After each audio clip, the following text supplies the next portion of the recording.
Hello बच्चों, कैसे हैं आप सब।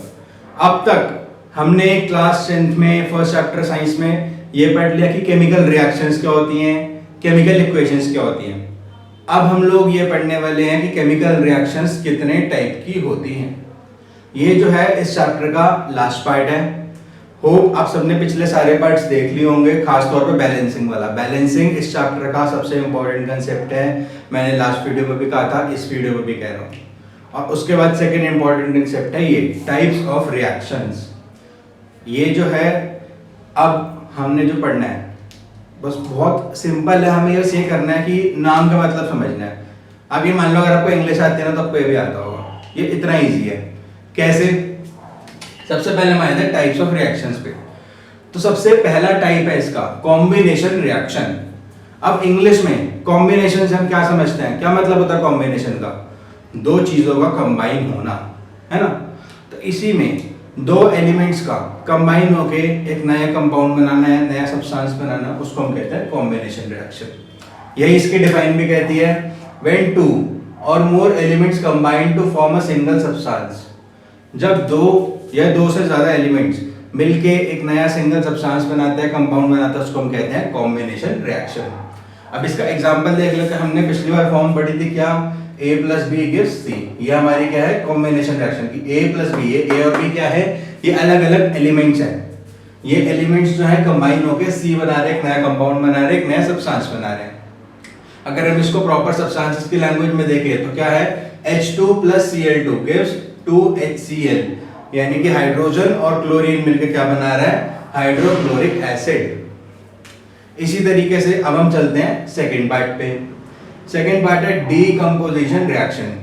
ये जो डीकंपोजिशन रिएक्शन है ना, ये कॉम्बिनेशन रिएक्शन का एकदम उल्टा है। कॉम्बिनेशन रिएक्शन हमने क्या पढ़ा, दो चीजों ने मिलके एक नई चीज बना दी। अब डीकंपोजिशन रिएक्शन में है कि एक ही चीज है वो टूट के दो में बैठ गई। ठीक है, डीकंपोजिशन यानी डीकंपोज होना, किसी का टूटना। तो when a compound splits into two or more substances, जब एक कंपाउंड दो या दो से ज्यादा सब्सटेंसेस में टूट जाता है, उसको हम बोलते हैं डीकंपोजिशन रिएक्शन।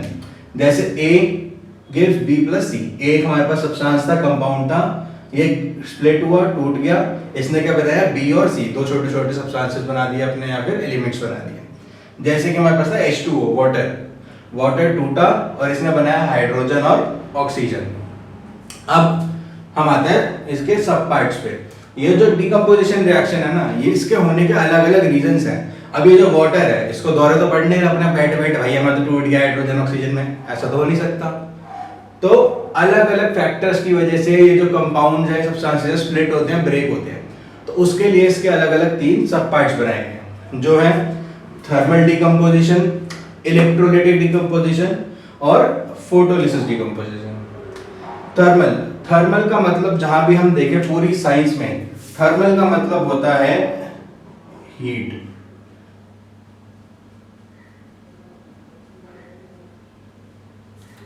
थर्मल का मतलब है हीट, यानी कोई भी ऐसी डीकंपोजिशन रिएक्शन जो हीट की वजह से आ रही हो, यानी गर्म होने की वजह से ये सब्सटेंस अगर दो में टूट जाए, उसको हम बोलते हैं thermal decomposition. When decomposition is carried out by heating, यानी गर्म होने की वजह से कोई सब्सटेंस दो पार्ट में टूट गया। जैसे CaCO3 कैल्शियम कार्बोनेट, इसको जब हम हीट करते हैं तो ये दो पार्ट्स में स्प्लिट हो जाता है। किसमें, CO कैल्शियम ऑक्साइड और CO2 कार्बन डाइऑक्साइड, इन दोनों में जो है स्प्लिट हो जाता है, टूट जाता है। अगला है इलेक्ट्रोलिटिक डीकंपोजिशन। इलेक्ट्रोलिटिक, हमने क्लास 9th में एक प्रोसेस पढ़ा था इलेक्ट्रोलिसिस का, सबको याद होगा। हमने क्या करा था, हमने यहाँ पे बीकर लिया था, बीकर में हमने कोई सब्सटेंस डाला तो उसको हम बोलते हैं इलेक्ट्रोलाइट। इसके बीच में हम यहाँ पे दो खंबे डालते हैं जिनको हम बोलते हैं इलेक्ट्रोड। एक पे होता है पॉजिटिव चार्ज, एक पे होता है नेगेटिव चार्ज, दोनों को हम बैटरी से कनेक्ट करते हैं। और इसमें जब हम करंट पास करते हैं तो पॉजिटिव वाले एक तरफ हो जाते हैं और नेगेटिव वाले एक तरफ हो जाते हैं, है ना। तो इसमें क्या हुआ, इसमें भी एक हमने सब्सटेंस डाला, इसमें पॉजिटिव आयंस एक तरफ, नेगेटिव आयंस एक तरफ। तो क्या हो रहा है, ये भी डिकम्पोज हो रहा है, स्प्लिट हो रहा है दो चीजों में। तो ये क्या है, इलेक्ट्रोलिटिक डीकंपोजिशन। तो इसका हमने एग्जांपल क्या लिया यहाँ पे, जैसे हमने लिया H2O, वाटर ले लिया हमने। वाटर में हमने इलेक्ट्रिक करंट पास किया, तो हाइड्रोजन जो है जिस पे पॉजिटिव चार्ज होता है वो अलग हो जाएगा और ऑक्सीजन जिस पे नेगेटिव चार्ज होता है वो अलग हो जाएगा। अब हम आते हैं फोटोलिसिस डिकम्पोजिशन। यहाँ पे जो फोटो है, इस फोटो का मतलब है सनलाइट। फोटोलिसिस डिकम्पोजिशन में वो डिकम्पोजिशन होती है जो सनलाइट से अकर होती है।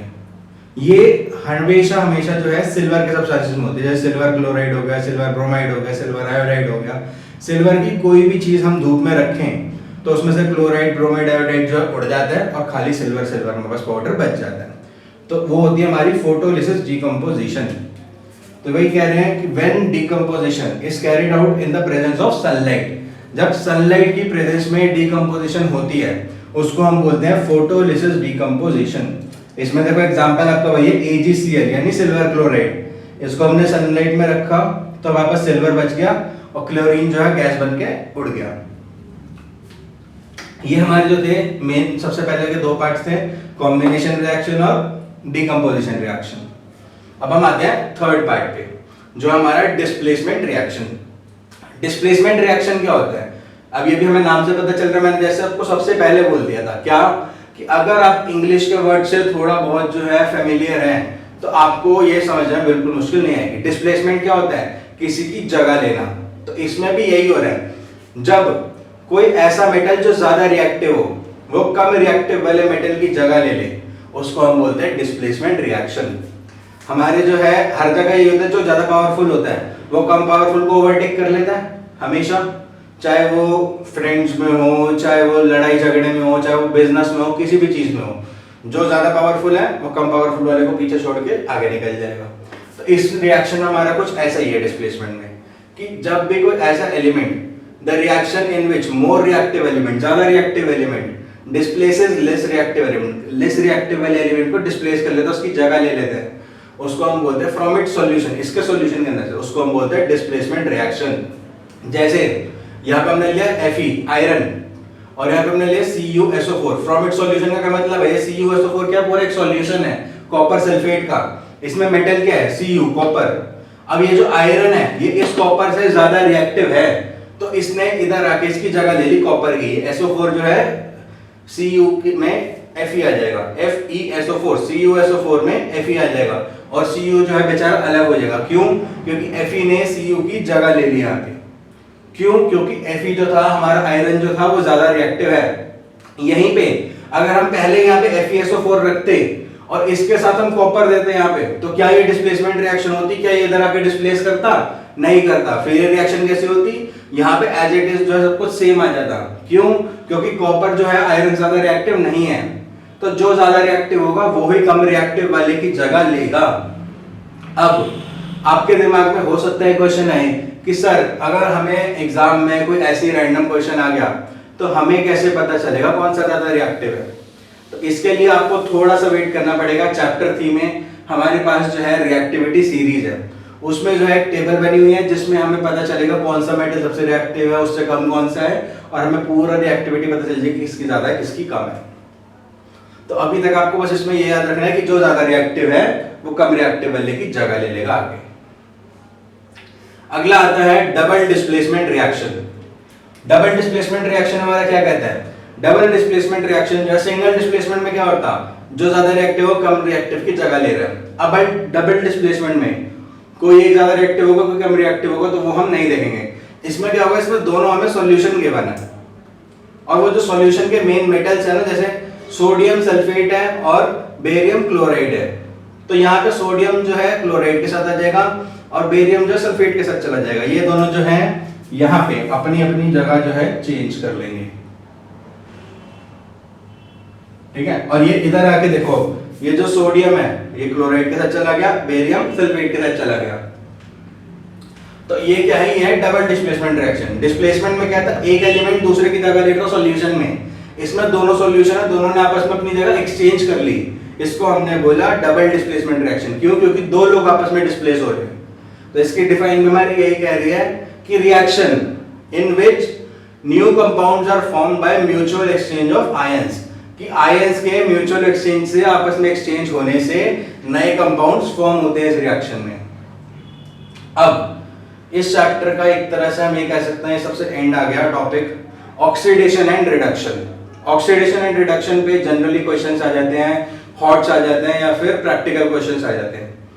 इस पे 1 या 2 मार्क्स का क्वेश्चन आपका आना जो है मतलब एक तरह से कह लो कंफर्म्ड है। तो ऑक्सीडेशन और रिडक्शन दो सबसे सिंपल है। ऑक्सीडेशन क्या है, इसके नाम में क्या आ रहा है, ऑक्सीजन है ना। तो ऑक्सीजन का ऐड होना या हाइड्रोजन का रिमूव होना, इसको हम कहते हैं ऑक्सीडेशन।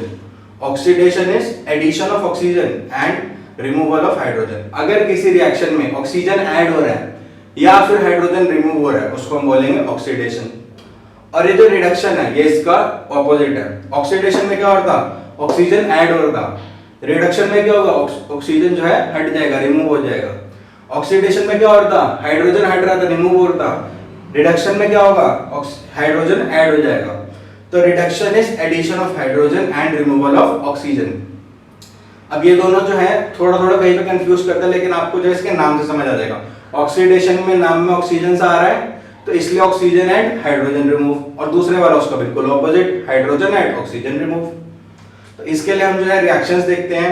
जैसे हमारे पास क्या है 2Cu + O2, यहाँ पे क्या है कॉपर है और इसके अंदर हमने ऑक्सीजन ऐड कर दी, तो ऑक्सीजन ऐड हो रही है तो क्या आएगा, ऑक्सीडेशन रिएक्शन। सिमिलरली यहाँ पे हमारे पास क्या है H2 + Cl2, क्लोरीन में क्या हो रहा है, हाइड्रोजन ऐड हो रही है, तो हाइड्रोजन ऐड होने पे क्या आएगा, रिडक्शन। तो ऑक्सीडेशन और रिडक्शन।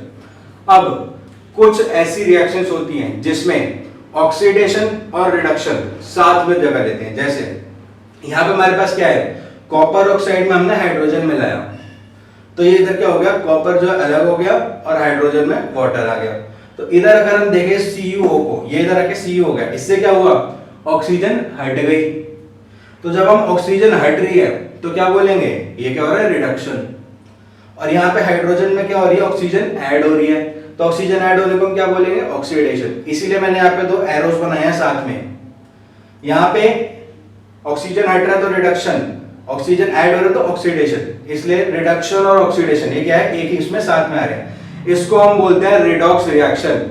जैसे हम लोग क्या करते हैं भाई, आजकल ट्रेंडिंग में बड़ा कपल्स होते हैं, एक नाम लड़की का लिया, छोटा सा लड़के का लिया, कंबाइन करके कपल वाला नेम बना लिया, वाओ सो स्वीट।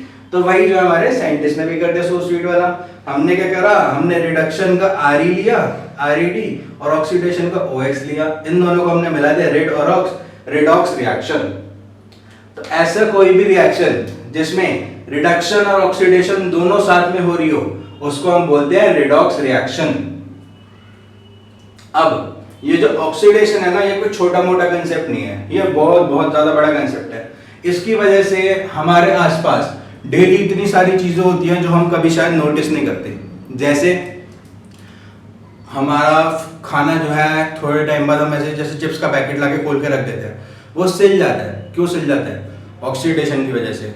हमारा जो आयरन है, लोहा है, वो पड़े पड़े उसको जंग लग जाता है। क्यों लग जाता है, ऑक्सीडेशन की वजह से।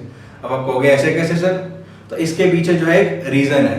क्या, ये जो है कोरोजन और रेंसिडिटी, 2 लास्ट टर्म्स हैं, कोरोजन और रेंसिडिटी। ये क्या है, ये इफेक्ट्स ऑफ ऑक्सीडेशन है। ऑक्सीडेशन की वजह से कोरोजन और रेंसिडिटी ये दोनों चीजें होती हैं। कैसे, जैसे मान लो कोई भी मेटल है, अब उस मेटल को मैंने ऐसे छोड़ दिया, उसके ऊपर क्या होगा, वो एयर के कांटेक्ट में आएगा, एयर में थोड़ा थोड़ा मॉइस्चर हो तो उसके कांटेक्ट में आएगा। तो कोई भी मेटल जब एयर और मॉइस्चर के कांटेक्ट में आता है तो उस एयर के अंदर ऑक्सीजन भी प्रेजेंट होता है, वो उस ऑक्सीजन के साथ रिएक्ट कर जाता है और वो उस मेटल के ऊपर एक ऑक्साइड की लेयर बना देता है। जैसे अगर हम कहते हैं कि हमारा जब नया नया लोहा आता है वो शाइनी होता है, हल्का सा सरफेस उसका, लेकिन थोड़ी देर जब उसको जंग लग जाता है तो वो हल्का सा ब्राउन ब्राउन हो जाता है, खुरदुरा हो जाता है, रफ सरफेस आ जाता है। तो वो रफ सरफेस क्या है, वो उस आयरन के ऊपर, लोहे के ऊपर जो ब्राउन है ना, वो ऑक्सीजन की लेयर है, वो ऑक्साइड ऑक्सीजन है। तो वो जो जंग लग रहा है वो क्या है, ऑक्सीडेशन हो रही है उस आयरन की। तो वो क्यों कब होता है, जब हम उस मेटल को एयर और मॉइस्चर के कांटेक्ट में खुला छोड़ देते हैं। सिमिलरली हमारे साथ जो है फूड के साथ होता है। हम क्या करते हैं, हम चिप्स का पैकेट लाते हैं, हम उसको खोल के रखते हैं, थोड़ी देर में उसके अंदर ऑक्सीजन घुस जाती है, वो एयर मॉइस्चर के कांटेक्ट में आती है, वो सिल जाती है। तो इसलिए हम उसको क्या करते हैं बचाने के लिए, जब वो पैक्ड होता है, हम कहते हैं ना लेज है, लेज में आधी हवा है, आधे चिप्स हैं, तो लेज में हवा के पैसे लेते हैं। तो वो हवा के पैसे क्यों लेते हैं, वो नॉर्मल हवा नहीं होती, वो होता है नाइट्रोजन। नाइट्रोजन जो है किसी भी चिप्स के पैकेट में फ्लश किया जाता है और उसको बंद कर दिया जाता है ताकि उसके अंदर ऑक्सीजन ना घुसे और वो जो है सेल ना जाए, खराब ना हो जाए। तभी उसके अंदर जो है पर्टिकुलर एक्सपायरी डेट भी दी जाती है कि इस टाइम के बाद जो अंदर की नाइट्रोजन है वो नाइट्रोजन भी खराब होना शुरू कर देगी और उसके अंदर जो है फूल स्मेल आ जाएगी, खट्टी सी स्मेल आ जाएगी जो चीज़ों के खराब होने के बाद आते हैं खाने के जनरली। तो वो भी क्या हो रहा है उस टाइम फूड जो है फूड का ऑक्सीडेशन हो रहा है। देन इन ऑक्सीडेशन होने की वजह से इसमें जो है प्रॉब्लम आ जाती है। तो अब इससे बचा कैसे जाए, इसके प्रिवेंशन क्या क्या हैं? कोरोजन जंग लगने से हम कैसे बच सकते हैं? या तो हम उस आयरन की जो मेटल है जो उसकी जो हमारी जो भी प्रोडक्ट है जिसको हमने बचाना जंग लगने से, उसके ऊपर हम ऑयलिंग कर दें, ऑयल लगा दें या ग्रीस लगा दें या पेंट कर दें। ये जो है बेसिक प्रिवेंशन है कोरोजन के, ये 1 या 2 मार्क्स में कभी कभी आ जाते हैं। और दूसरा हमारे पास रेंसिडिटी। रेंसिडिटी का हमारे पास क्या जो है प्रिवेंशन है कि हम जो है प्रिजर्वेटिव्स यूज कर सकते हैं या फिर हम सिरके में चीज डाल कर रखते हैं। सिरके वाले प्याज हम रख देते हैं, प्याज आप कच्चा काट के रखो 2 दिन में खराब हो जाएगा, लेकिन आप सिरके में डाल के रखो वो कम से कम 1 महीना खराब नहीं होता। सिमिलरली हमारे चिप्स हैं, चिप्स के जो पैकेट है उसको नाइट्रोजन से फ्लश किया जाता है। तो ये सब क्या है, हमारे रेंसिडिटी और कोरोजन के जो है प्रिवेंशन है। तो यहाँ पे हमारा ये जो चैप्टर है ये पूरा खत्म होता है। अब आपको क्या करना है, आपको एनसीईआरटी के जितने भी आपके बैक एक्सरसाइज के क्वेश्चंस हैं और इन बिटवीन जो टेक्स्ट क्वेश्चंस हैं वो सारे ट्राई करने हैं और ज़्यादा से ज़्यादा जो है उसको सॉल्व करने की कोशिश करनी है। जहाँ पे डाउट आएगा वो आपने पूछना है। आपको कोई भी डाउट हो मैं अपनी वेबसाइट का लिंक नीचे छोड़ दूंगा, वेबसाइट पे जाके जो है आपको सबसे पहले ऑप्शन मिल जाएगा नीचे जो है अपनी कंप्लेंट डालने का। सबसे नीचे स्क्रॉल करना, एक फॉर्म आ जाएगा या फिर वहाँ पर अपना सिर्फ कॉन्टैक्ट नंबर छोड़ देना, हम आपको खुद कांटेक्ट कर लेंगे और आपसे कोई भी डाउट जो होगा क्लियर कर लेंगे।